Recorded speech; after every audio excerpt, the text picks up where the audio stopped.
मैं एक सवाल पूछा था सबसे कि ये जो डिवाइस दिख रहा है एक्सरे में ये कौन सा है। तो बहुत लोगों ने बताया कि ये पेसमेकर है, मगर ये पेसमेकर नहीं है, ये है डीप ब्रेन स्टिमुलेटर। लगभग ये दिखता पेसमेकर जैसा है मगर पेसमेकर नहीं है। तो दोनों को डिस्टिंग्विश कैसे करना है, अगर आप लोग देखोगे तो ये जो डीप ब्रेन स्टिमुलेटर है इसका अगर आप लोग इलेक्ट्रोड देखोगे तो ये देखो ये ऊपर की ओर जा रहा है, राइट। और दूसरा एक्सरे देखिए, इसमें पेसमेकर जो दिख रहा है, पेसमेकर में देखोगे तो इसके जो इलेक्ट्रोड्स है ये डायरेक्ट जाके हार्ट को कनेक्ट हो रहा है। तो ये एक डिस्टिंग्विश पॉइंट है जो बताता है कि डीप ब्रेन स्टिमुलेटर क्या है और पेसमेकर क्या है, राइट। तो एक्सरे निकालने से हम लोग ये समझ सकते हैं। अब आते हैं हम लोग डीप ब्रेन स्टिमुलेटर।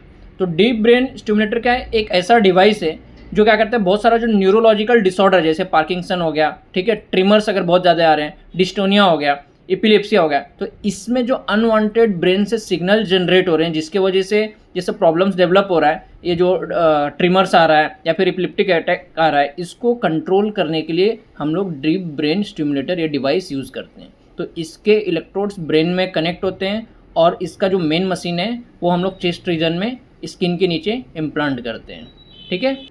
अभी मैं जो छोटा छोटा चीज़ बता रहा हूँ आपको, कल को आप लोग ओपीडी में बैठे हो, आपके सामने पेशेंट आया, पेशेंट का आपने एक्सरे देखा, ठीक है। एक्सरे देखने के बाद आपको समझ में आ जाएगा कि पेशेंट को पेसमेकर लगा हुआ है, तो आप थोड़ा सा अलर्ट हो जाओगे।